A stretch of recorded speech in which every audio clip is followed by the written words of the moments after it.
Hi అండి అందరికీ. ఈరోజు సరుకు కూడా వచ్చేసిందండి, సర్దుకుంటున్నాను. యూట్యూబ్ ఓపెన్ చేస్తే పునర్విక పాప కోసమే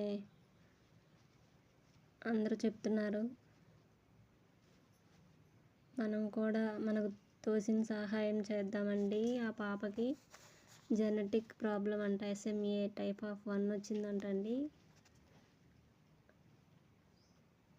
ఒక్క ఇంజెక్షన్కి 16 కోట్లు అవుతుందంట. ప్రార్థించే పెదవుల కన్నా సాయం చేసే చేతులే మిన్న అంటారు పెద్దలు. అందుకని మనకు తోసిన సహాయం చేద్దామండి పునర్వికాకి. కాలేజెస్ పిల్లలు, స్కూల్ పిల్లలు, ప్రజలు చాలామంది హెల్ప్ చేస్తున్నారండి. మనం కూడా మనకు తోసిన సహాయం చేసి పునర్వికాని కాపాడుకుందాం. దయచేసి సహాయం చేయండి.